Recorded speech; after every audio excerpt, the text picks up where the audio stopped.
Bismillahirrahmanirrahim. Assalamualaikum warahmatullahi wabarakatuh. Alhamdulillahilladzi bi ni'matihi tatimmu shalihat. Alladzi hadana li hadza wa ma kunna linahtadiya laula an hadanallah.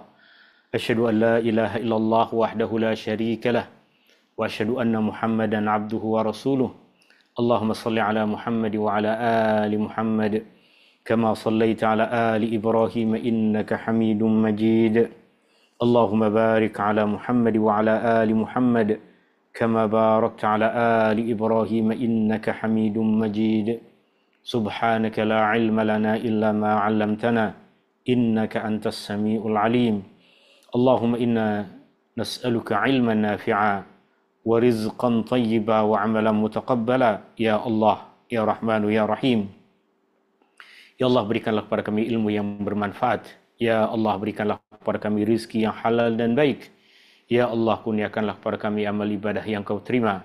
Rabbana atina fid dunya hasanah wa fil akhirati hasanah wa qina adzaban nar. Wa sallallahu ala nabi Muhammadin walhamdulillahi rabbil alamin.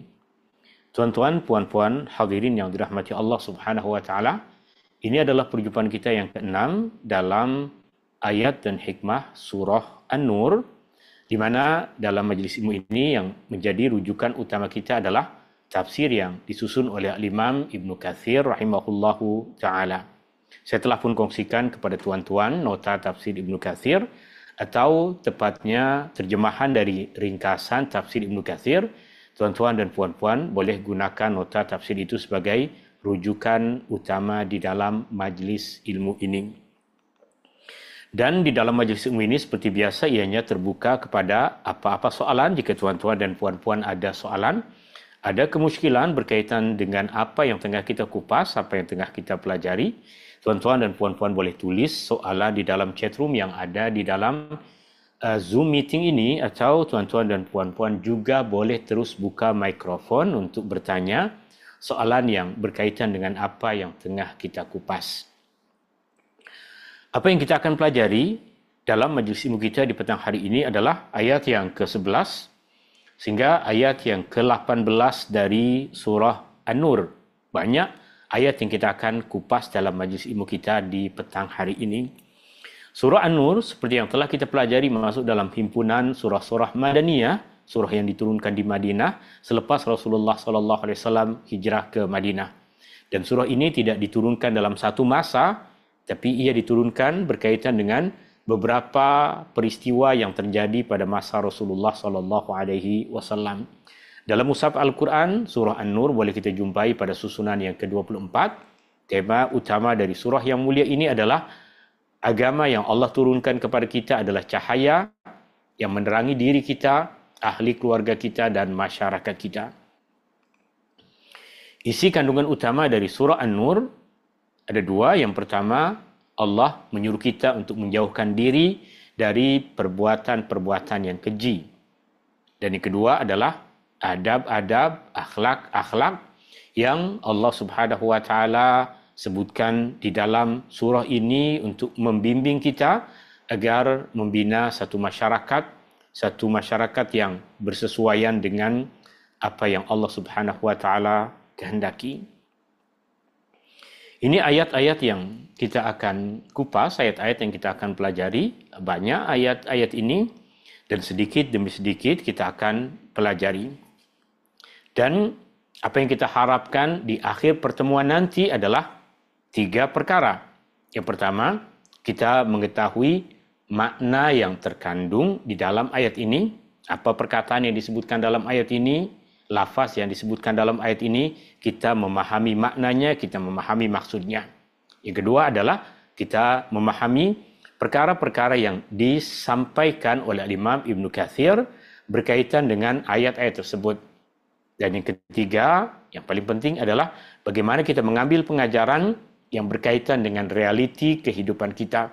Apa yang menjadi pengajaran utama dari ayat-ayat yang mulia ini yang berkaitan dengan diri kita, keluarga kita, masyarakat kita.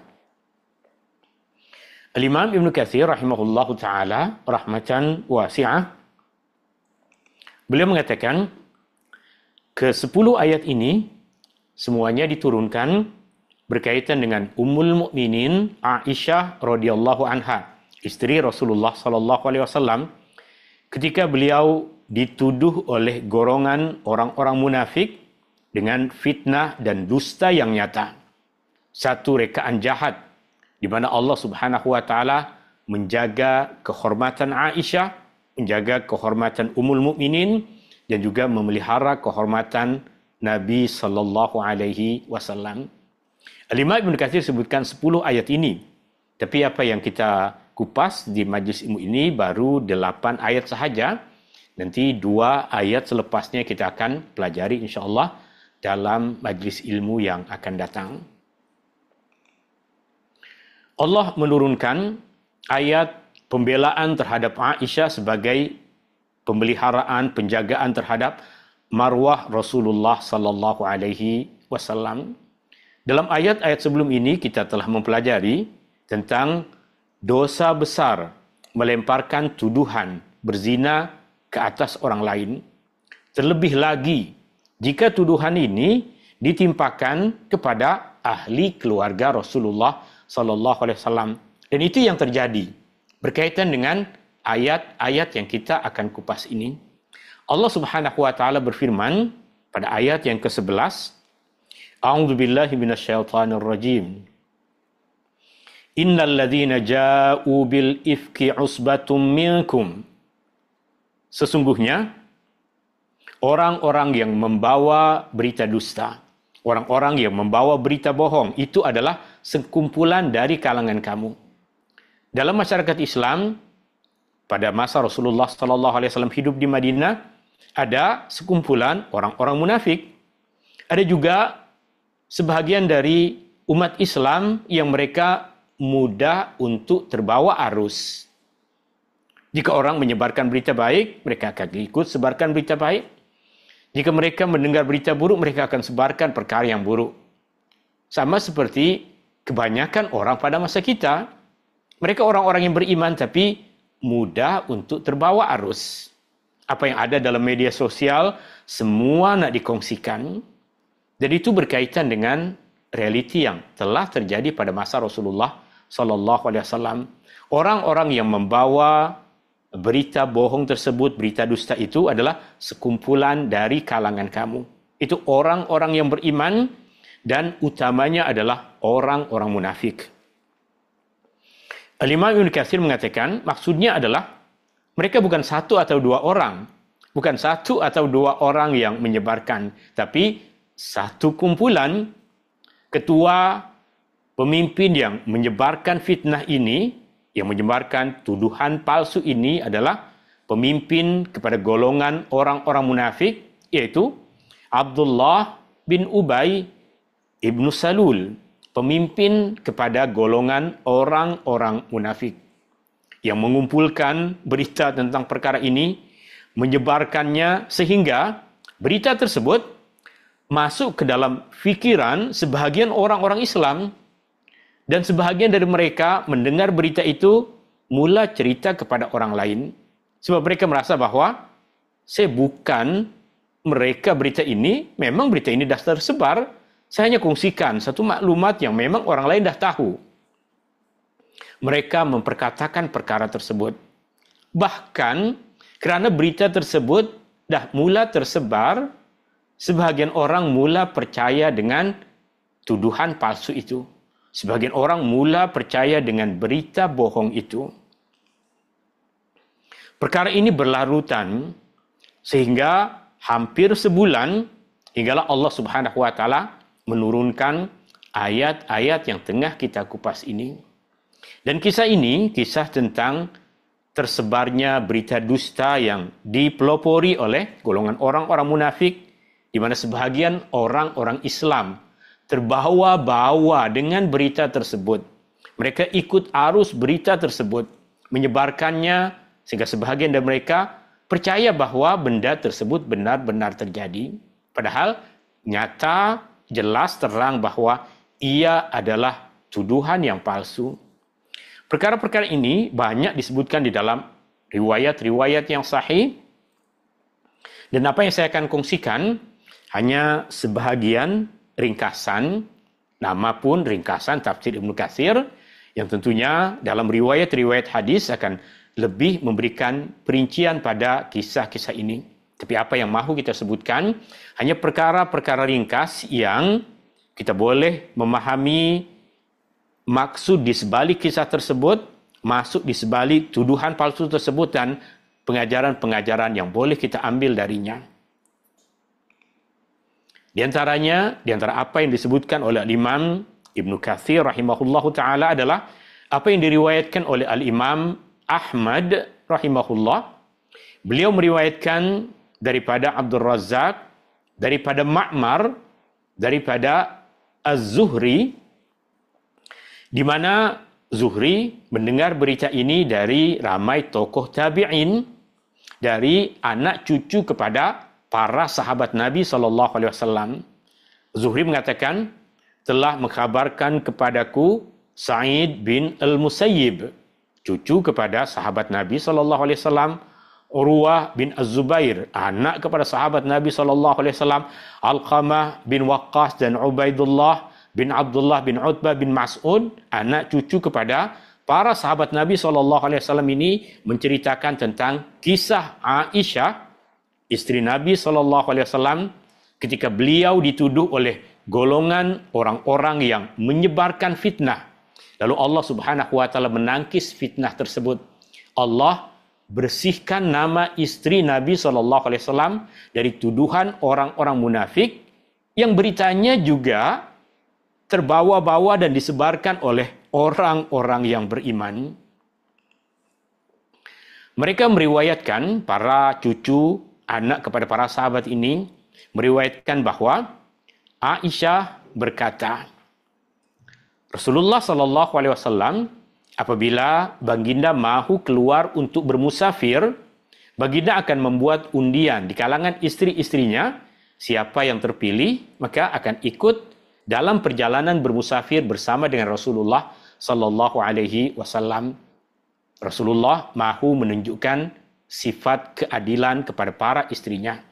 Tidak seperti apa yang terjadi pada sebahagian orang yang berkahwin lebih dari satu, selalu akan dibawa istri mudanya untuk pergi berjalan-jalan, tapi istri yang dah tua duduk di rumah.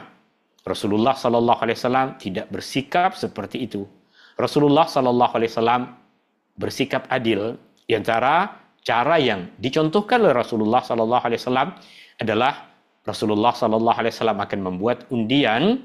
Siapa di antara mereka yang namanya keluar dalam undian tersebut, dia yang ikut dengan Rasulullah SAW dalam perjalanan bermusafir itu. Sama ada ia perjalanan bermusafir untuk tujuan Rasulullah berdakwah atau perjalanan untuk berperang. Dalam satu peperangan, dalam satu perjalanan bermusafir yang bukan tujuannya untuk beli belah, bukan tujuannya untuk melihat keindahan alam semesta, tapi untuk tujuan berjihad di jalan Allah, undian jatuh kepada saya, kepada Aisyah radhiyallahu anha, maka aku pun keluar bersama dengan Rasulullah SAW. Dan peristiwa ini terjadi selepas turunnya perintah hijab. Apa maksud selepas turunnya perintah hijab? Maksudnya adalah istri-istri Nabi SAW diharamkan untuk menampakkan wajah mereka ke hadapan kaum lelaki yang bukan ahli keluarga mereka.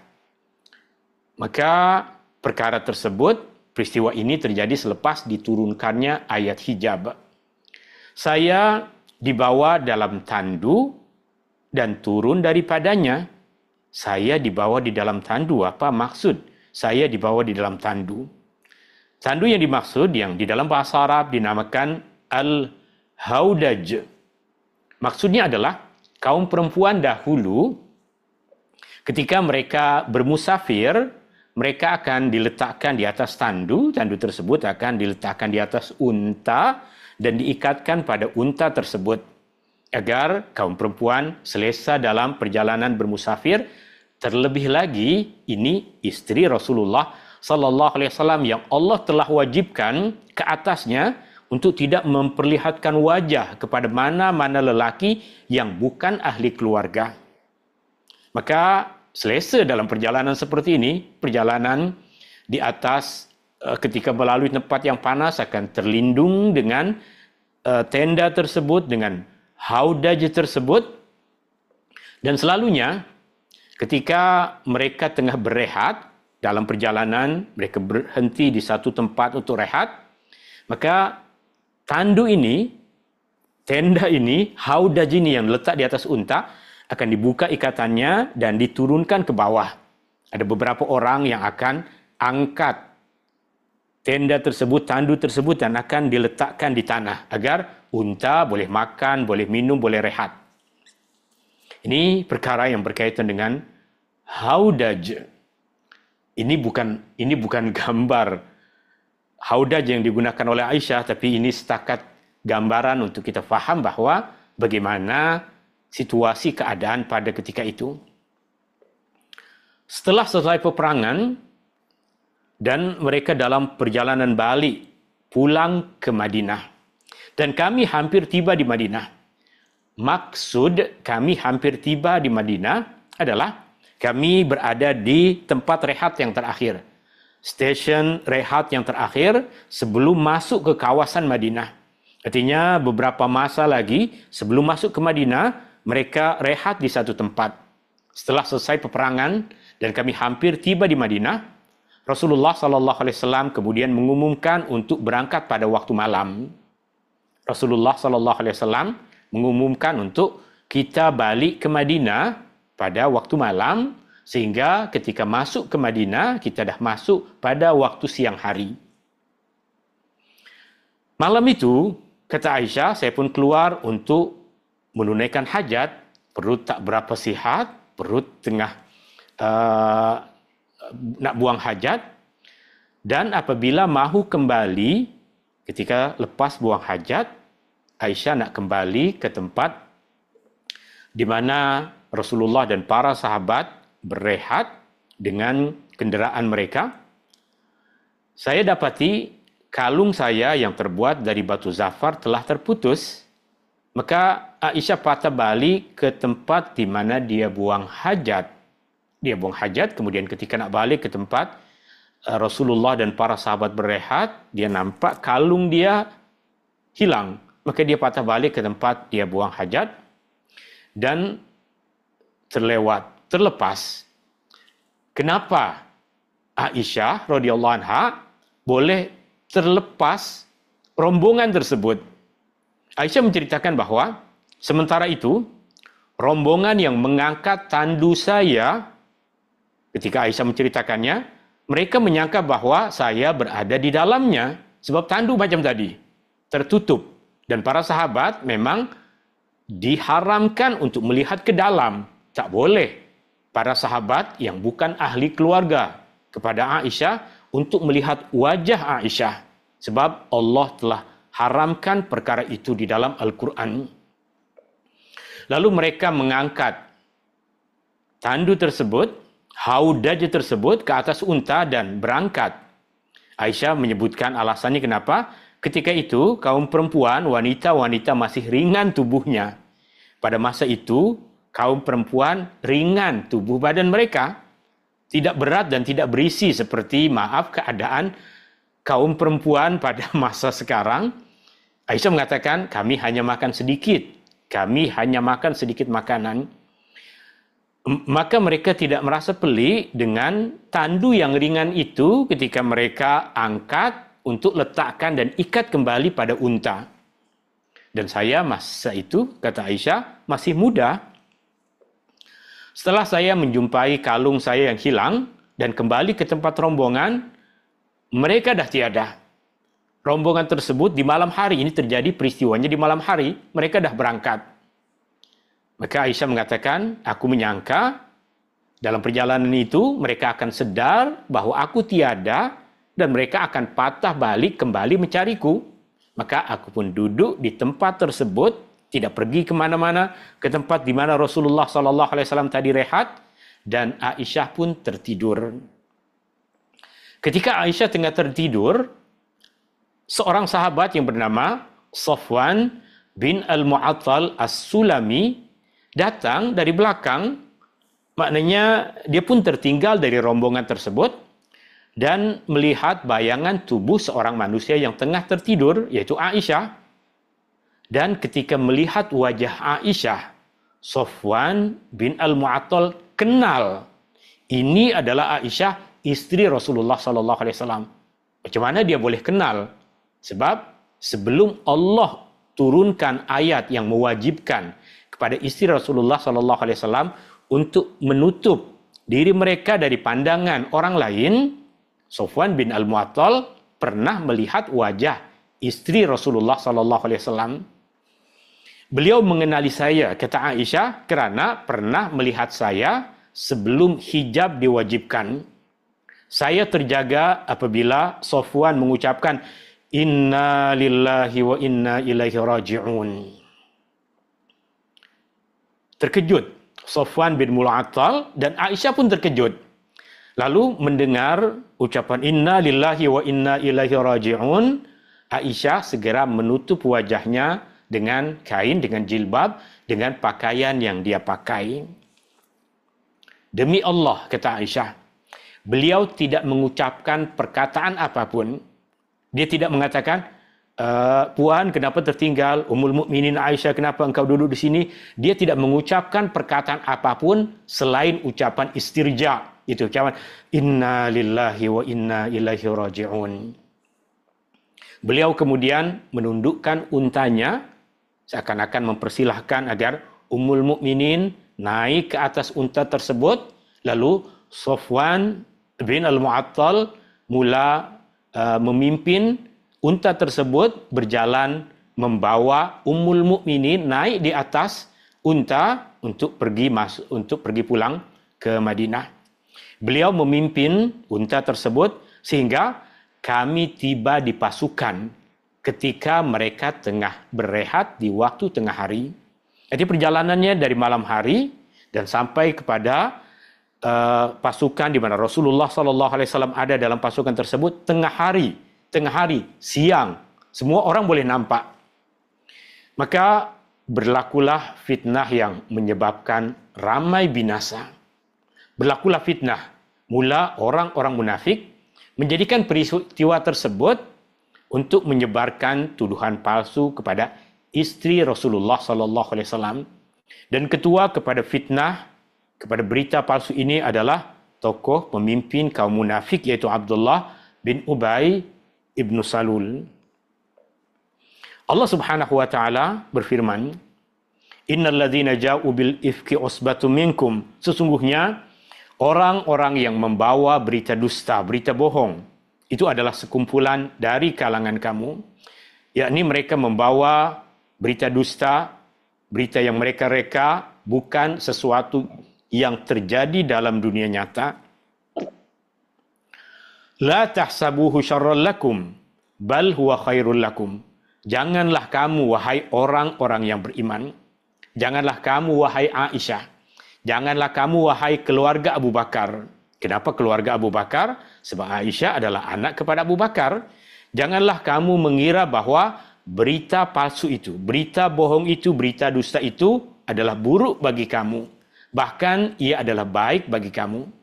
Sesuatu yang buruk, yang telah menodai nama istri Nabi SAW, Allah Subhanahu wa taala katakan bahawa ia akan membawa kepada kamu kebaikan. Kenapa ia akan membawa kepada kebaikan? Kerana dengan tersebarnya berita palsu tersebut, kita akan mudah untuk mengesan orang-orang munafik. Dengan tersebarnya berita palsu tersebut, Allah Subhanahu wa taala menurunkan pembersihan nama istri Rasulullah sallallahu alaihi wasallam kepada semua orang-orang yang beriman. Janganlah kamu menyangka, wahai keluarga Abu Bakar, ia adalah satu perkara yang buruk. Justru di sebalik kisah ini ada banyak kebaikan yang Allah Subhanahu wa taala mahu berikan kepada kamu. Ia membawa kebaikan dunia dan akhirat. Nama yang baik di dunia dan kedudukan yang tinggi di akhirat serta kemuliaan, kerana dengan ayat-ayat yang Allah Subhanahu wa taala turunkan ini, Allah menjaga kehormatan Aisyah Ummul Mukminin radhiyallahu anha dengan menurunkan pembersihan nama beliau di dalam Al-Quran, kitab yang tiada kebatilan padanya. Maka ketika Ibnu Abbas, sahabat Nabi SAW, datang untuk menziarahi Aisyah, semasa Aisyah radhiyallahu anha berada dalam keadaan naza' di akhir kehidupan Aisyah, beliau pernah berkata kepada Ummul Mukminin, kepada Aisyah, bergembiralah wahai Ummul Mukminin, berbahagialah engkau adalah istri Rasulullah sallallahu alaihi wasallam. Rasulullah sallallahu alaihi wasallam sangat mencintaimu dan Rasulullah sallallahu alaihi wasallam tidak pernah menikahi gadis lain selain engkau. Dan Allah Subhanahu wa taala telah pun menurunkan ayat-ayat Al-Qur'an untuk membersihkan namamu, menurunkan Al-Qur'an dari langit untuk membebaskan namamu dari tuduhan orang-orang munafik. Ibnu Jarir bahkan meriwayatkan bahwa Aisyah dan Zainab, kedua istri Nabi SAW, pernah saling membanggakan diri dengan mengatakan, Zainab pernah berkata, aku yang perkahwinanku diturunkan dari langit. Ini kerana Allah Subhanahu wa taala yang memerintahkan Rasulullah SAW dan mengkahwinkan Rasulullah dengan Zainab. Aisyah kemudian juga membanggakan dirinya dengan mengatakan, aku yang pembebasanku diturunkan di dalam Al-Quran. Ketika Sofwan bin Al-Mu'attal membawa aku dengan untanya, Zainab radhiyallahu anha bertanya kepada Aisyah, apa yang kau ucapkan ketika engkau naik unta tersebut? Ketika engkau mengendarai unta tersebut, apa yang engkau baca? Apa yang kau ucapkan? Aisyah menjawab, sepanjang perjalanan itu, dalam keadaan aku menunggang unta tersebut, yang aku ucapkan adalah hasbiyallah wa ni'mal wakil. Hasbiyallah wa ni'mal wakil. Hasbiyallah wa ni'mal wakil. Cukuplah bagiku Allah dan dialah sebaik-baiknya yang aku bergantung kepadanya. Sudah tentu banyak fitnah dan tuduhan-tuduhan besar yang dilemparkan oleh orang-orang munafik kepada Ummul Mukminin Aisyah radhiyallahu anha, tapi beliau yakin dengan bersandar kepada Allah, bergantung kepada Allah, berserah kepada Allah, Allah Subhanahu wa taala mesti memberikan kebaikan kepada orang yang beriman. Maka Zainab istri Rasulullah pun mengatakan, itulah ucapan orang yang beriman, menyerahkan segala sesuatu kepada Allah Subhanahu wa taala. Likulli imri'in minhum maktasaba minal itsm. Setiap orang dari mereka mendapatkan balasan atas dosa yang dilakukan. Semua yang telah membuat tuduhan palsu itu, menyebarkannya, mempercayainya, semua akan mendapatkan balasan ke atas dosa yang telah mereka lakukan. Yakni setiap yang menyebarkan fitnah terhadap Aisyah akan mendapatkan balasan. Sama ada orang munafik ataupun orang yang beriman, orang yang buat dosa, semua berdosa. Bezanya, orang yang beriman bertaubat. Orang yang munafik mati dalam keadaan tidak beriman, mati dalam keadaan tidak bertaubat. Orang yang beriman, boleh jadi mereka terjatuh pada dosa, tapi orang yang beriman selalunya akan bertaubat kepada Allah. Walladzi tawalla kibrahu minhum lahu adzabun alim. Dan orang yang memikul tanggung jawab besar dalam perkara ini, dalam menyebarkan berita palsu ini, dalam menyebarkan fitnah terhadap istri Nabi SAW ini, akan mendapatkan azab yang besar. Ada yang mengatakan siapa yang memulakan berita ini akan mendapatkan azab yang besar. Ada yang mengatakan bahawa siapa yang mengumpulkan dan menyebarkannya akan mendapatkan azab yang besar. Kebanyakan ulama mengatakan bahawa ia merujuk kepada Abdullah bin Ubay bin Salul. Semoga Allah melaknatnya kerana dia adalah pemimpin kepada orang munafik dan mati dalam keadaan tidak beriman, mati sebagai orang munafik. Allah berfirman, laula idh sami'tumuh dhannal mu'minuna wal mu'minatu bi anfusihim khaira wa qalu hadza ifkum mubin. Mengapa? Ketika kamu mendengarnya, wahai orang-orang yang beriman, ketika kamu mendengar berita yang buruk yang disebarkan tentang saudaramu, tentang bukan saja saudaramu, tentang istri Rasulullah sallallahu alaihi wasallam, mengapa ketika kamu mendengarnya, orang-orang yang beriman di antara kamu tidak berbaik sangka terhadap diri mereka sendiri, tidak berbaik sangka kepada diri mereka sendiri? Maksud berbaik sangka kepada diri mereka sendiri adalah diri mereka sendiri adakah patut untuk melakukan perbuatan seperti itu? Jika mereka merasa diri mereka sendiri tak patut untuk melakukan perbuatan seperti yang dituduhkan ke atas istri Nabi SAW, terlebih lagi ia adalah istri Nabi SAW. Mereka kena tengok pada diri mereka sendiri, patutkah saya sebagai orang yang beriman buat benda seperti itu? Jika saya tak patut, terlebih lagi istri Rasulullah SAW. Juga berbaik sangka kepada diri mereka sendiri, ia boleh bermaksud orang yang beriman adalah satu diri. Tuduhan terhadap orang beriman yang lain, hakikatnya juga tuduhan terhadap diri kita sendiri. Waqalu, dan tidakkah sepatutnya mereka mengatakan hadza ifkum mubin, ini adalah fitnah yang nyata, ini adalah berita dusta yang nyata. Ini adalah teguran dari Allah kepada orang-orang yang beriman agar kita berbaik sangka dan agar kita tidak menyebarkan berita tanpa bukti. Ayat ini dikatakan turun berkaitan dengan Abu Ayyub Al-Ansari, atau nama beliau Khalid bin Zaid, bersama dengan istrinya.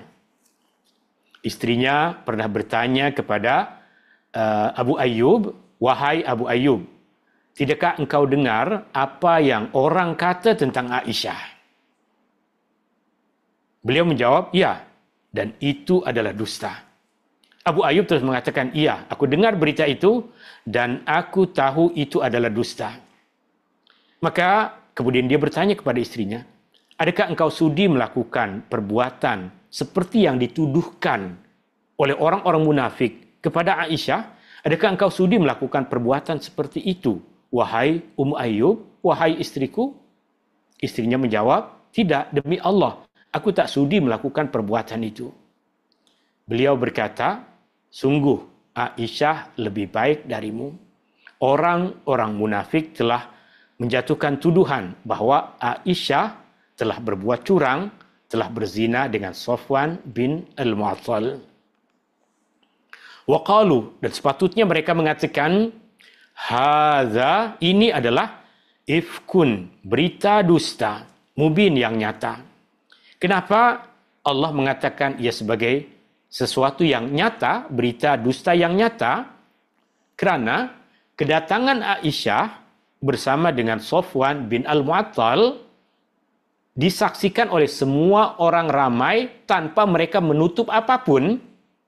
Sebab mereka tak menyangka akan beritanya jadi seperti itu. Sebab realiti yang terjadi adalah Safwan bin Mu'attal terlihat istri Nabi SAW duduk seorang diri, tertinggal rombongan di tengah padang pasir, yang apabila dia tinggalkan seorang diri di situ, binatang buas, mati kelaparan, kesusahan, maka dia menolong dengan memperkenalkan Ummul Mukminin naik ke atas unta dan dia berjalan. Dan perkara tersebut dia tidak tutup-tutupi, dia tidak sembunyi-sembunyi melalui tempat laluan-laluan yang orang tak boleh nampak. Tapi ketika dalam perjalanan balik, selepas malam itu, siang hari mereka melintas di hadapan rombongan tanpa menutup-nutup diri. Orang yang buat dosa, orang yang melakukan perkara yang buruk, selalunya akan sembunyi-sembunyi, selalunya tidak akan memperlihatkan sesuatu yang membuat orang curiga. Tapi kerana tak ada apapun fikiran buruk pada mereka, mereka berjalan seperti biasa. Tapi orang-orang munafik yang memiliki mulut yang kotor mengambil peluang ini untuk memburukkan Rasulullah, untuk memburukkan rumah tangga Rasulullah sallallahu alaihi wasallam. Dusta yang jelas terhadap Aisyah. Kepulangan Aisyah berlaku secara terang-terangan. Aisyah menaiki unta Safwan di waktu tengah hari di hadapan seluruh pasukan. Dan Rasulullah sallallahu alaihi wasallam ada bersama dengan pasukan itu. Jika ada perkara yang disembunyikan, maka ia tidak akan berlaku secara terbuka. Maka jelaslah bahwa tuduhan itu adalah tuduhan dusta yang nyata, kata-kata yang palsu, kebodohan yang keji dan kerugian yang besar bagi semua orang yang menyebarkan berita buruk tersebut. Allah Subhanahu wa taala kemudian berfirman, "Laula ja'u 'alaihi bi arba'ati syuhada, fa idz lam ya'tu bi syuhada'i fa ulaika 'indallahi humul kadzibun." Mengapa mereka tidak membawa 4 orang saksi? Mengapa mereka tidak dapat mendatangkan 4 orang saksi ketika mereka menuduh istri Rasulullah sallallahu alaihi wasallam melakukan perbuatan buruk itu? Jika mereka tidak dapat mendatangkan 4 orang saksi, maka mereka di sisi Allah adalah para pendusta. Yaitu 4 orang saksi yang menyaksikan kebenaran dakwaan mereka. Maka jika mereka tidak mendatangkan saksi-saksi itu, maka mereka di sisi Allah adalah para pendusta, yakni menurut hukum agama Allah, mereka adalah orang-orang pendusta, mereka adalah orang-orang yang fasik. Ayat yang ke-14, "Walaula fadlullahi 'alaikum wa rahmatuhu fid dunya wal akhirah, lamassakum fima afattum fihi 'adzabun 'adzim."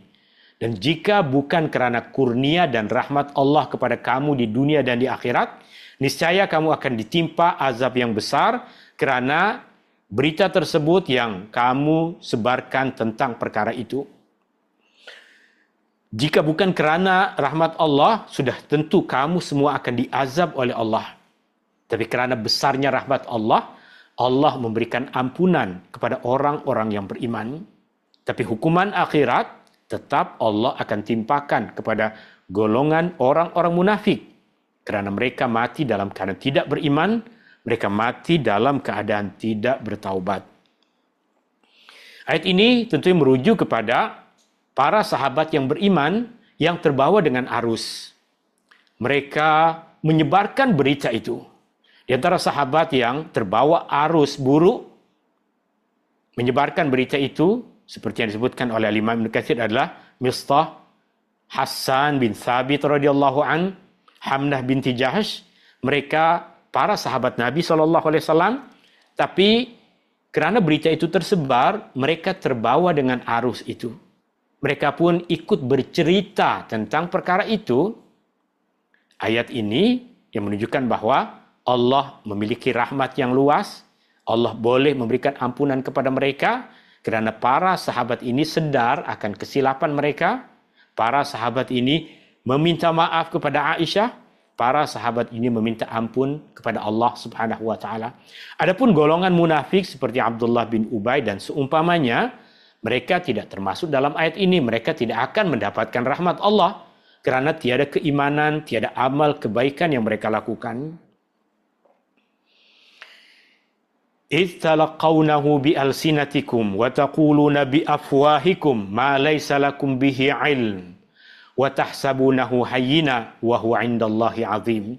Ketika kamu menyebarkannya dengan lidah kamu dengar berita itu dan cerita kepada orang lain. Ini menggambarkan realiti yang terjadi dalam masyarakat kita. Apa aja berita yang mereka dengar, mereka akan kongsi. Mereka akan sebarkan apa sahaja berita yang mereka dengar. Betul ke terjadi, tak betul ke terjadi, tak penting bagi mereka. Janji berita tersebut tular, janji berita tersebut memberikan sensasi tertentu, ini tak patut menjadi sifat orang yang beriman. Ketika kamu menyebarkannya dengan lidah kamu dan mengatakannya dengan mulut kamu, apa yang kamu tidak ketahui. Dan kamu menganggap perkara itu ringan. Padahal menyebarkan berita buruk, sama ada berita buruk itu terjadi ataupun tidak terjadi, adalah perkara yang besar di sisi Allah. Yakni kamu menyebarkan berita tanpa ilmu dan menganggapnya remeh. Allah, orang lain pun buat. Bukan saya yang tulis pun. Saya hanya kongsi. Saya hanya sebarkan. Ini semua tanggungjawab orang lain. Tidak.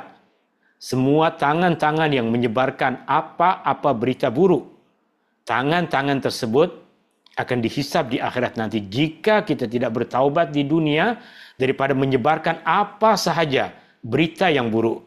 Tengok, sebelum kita sebarkan berita, tengok, adakah ia berita yang baik?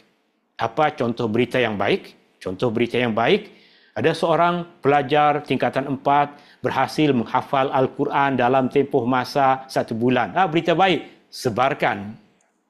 Ada seorang pemuda berhasil membuat satu syarikat untuk membantu orang ramai. Berita baik, sebarkan. Tapi berita kes rogol, berita kes pembunuhan, berita kes penipuan, baik ke tak baik? Saya mahu semua orang tahu. Tidak. Berita yang buruk, jika kita sebarkan, semua akan dihisab oleh Allah Subhanahu wa Ta'ala sebagai bahagian dari keburukan kita. Sama ada sebahagiannya akan jadi dosa besar bagi kita, atau sebahagiannya menjadi dosa ringan bagi kita, tapi tidak akan menyebarkan berita tentang perbuatan dosa, tidak akan menjadi kebaikan. Menyebarkan berita tentang dosa, sama ada dosa tersebut betul-betul terjadi ataupun tidak terjadi, dia tak akan jadi kebaikan. Sama ada ia akan jadi dosa besar bagi kita yang menyebar, atau ia menjadi dosa kecil bagi kita yang menyebar.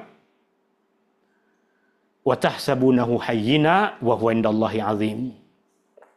Dalam sebuah hadis yang sahih, Rasulullah SAW bersabda, Inna rajula la yatakallamu bil kalimati min sakhatillah la yadri ma tablugh yahwi biha fi nari ab'ada mimma bainas sama'i wal ard. Sesungguhnya seseorang yang berkata sesuatu perkataan yang dimurkai oleh Allah tanpa menyadari kesannya, dia akan terjatuh ke dalam neraka lebih jauh daripada jarak antara langit dan bumi. Dia tak sedar kesan dari berita buruk tersebut. Tuan-tuan dan puan-puan, kita dengar berita buruk, terjadi ataupun tidak berita tersebut, dah stop, berhenti sampai kita. Jangan kita masuk dalam golongan orang-orang yang menyebar. Tapi saya mahu agar semua orang berhati-hati. Tidak akan terlepas perkara tersebut dari hisab kita. Kita tak menyadari kesannya. Salah satu kesan dari menyebar berita buruk adalah orang akan menganggap bahwa perkara buruk tersebut adalah satu perkara yang sudah biasa terjadi dalam masyarakat. Kita dah selalu sekarang dengar berita tentang kes seperti itu. Berita buruk tersebut tidak akan memberhentikan keburukan. Dia justru akan menggalakkan orang lain untuk buat perkara yang buruk. Benda ini bukan saya yang pertama buat. Dah ada kes-kes seperti ini sebelumnya. Orang akan lebih berani untuk melakukan dosa ketika dia tahu bahwa telah ada orang lain yang melakukan perbuatan buruk seperti itu sebelum dia. Hati-hati tuan-tuan dan puan-puan menyebarkan berita buruk di dalam kumpulan WhatsApp, grup-grup WhatsApp ke. Walaula idh sami'tumuhu qultum ma yakunu lana an natakallama bihadza subhanaka hadza buhtanun azim. Dan mengapa ketika kamu mendengarnya, kamu tidak berkata, tidak layak bagi kami untuk menyebarkan berita ini. Tidak layak bagi kami untuk memperkatakan ini. Maha suci Engkau ya Allah, ini adalah fitnah yang besar. Ini adalah kedustaan yang besar. Ini adalah adab yang Allah ajarkan kepada orang yang beriman, agar tidak menyebut sesuatu yang buruk terhadap orang lain, terhadap orang-orang yang baik. Jika terlintas di dalam hati, jangan kita ucapkan.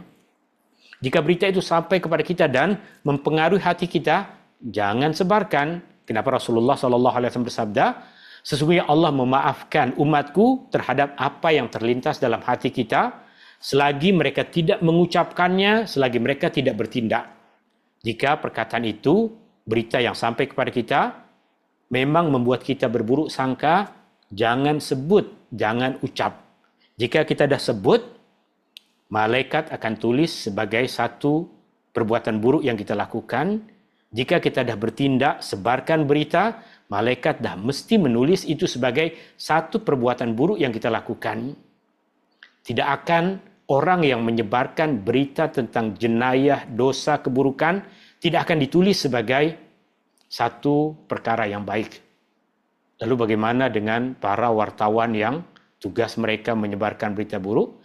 Hisab di akhirat tak pandang tuan-puan wartawan ke, tuan-tuan dan puan-puan adalah seorang yang bekerja di kerajaan atau bukan. Jika menyebarkan berita tentang keburukan, hisab di akhirat adalah sama, tidak memandang apa jawatan kita.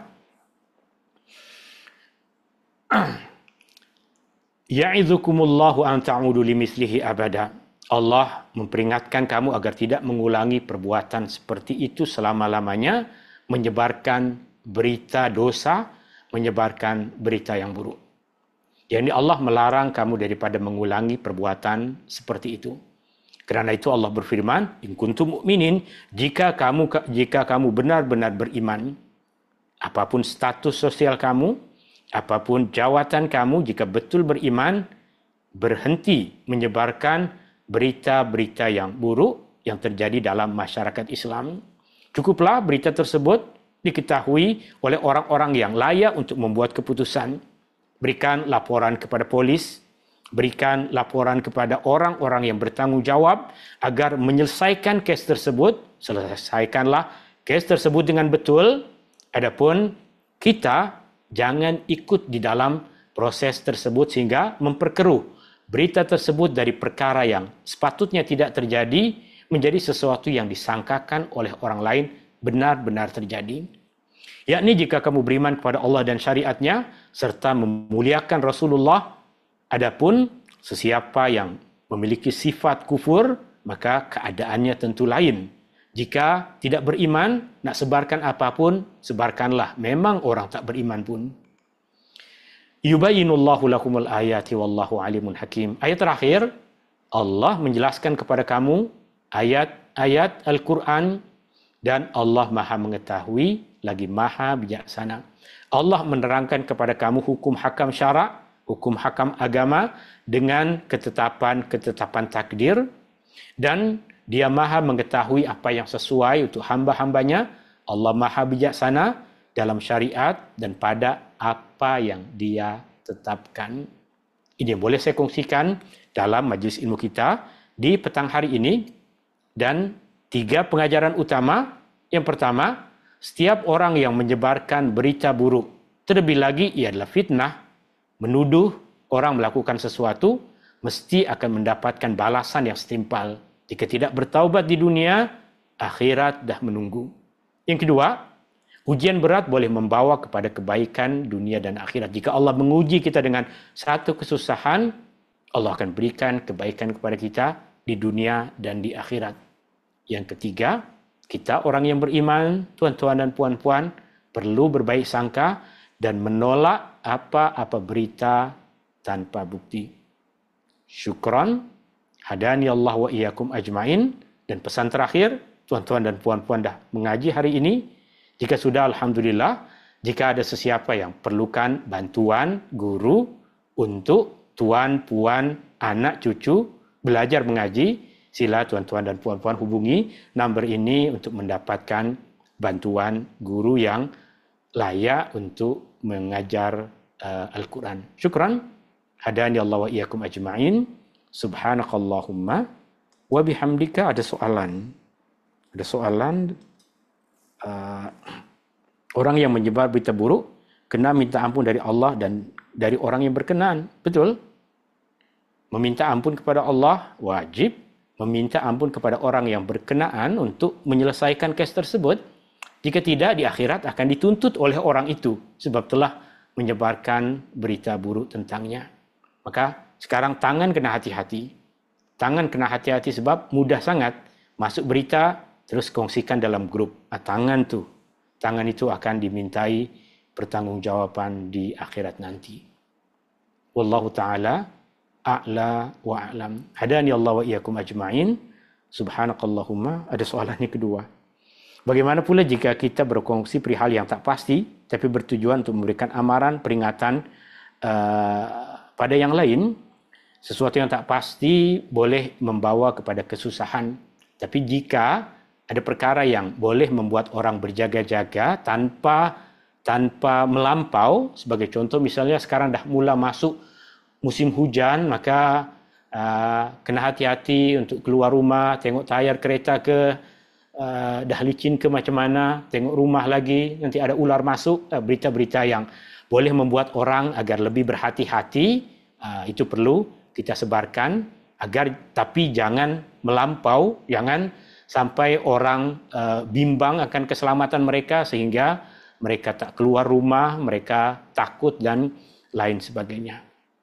Wallahu ta'ala a'la wa a'lam. Sorry Ustaz, last question. Okay, Puan?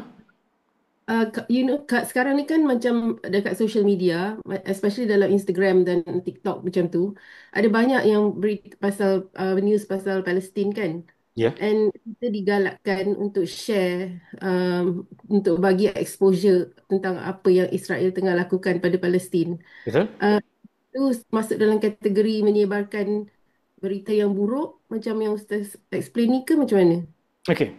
Maksud dari perkara-perkara buruk yang kita tengah sebutkan tadi adalah perkara yang berkaitan dengan dosa yang dilakukan oleh orang Islam, perkara-perkara yang berkaitan dengan jenayah yang dilakukan oleh orang Islam, okay? Itu yang dimaksud di dalam ayat-ayat yang tadi kita ambil pengajaran padanya.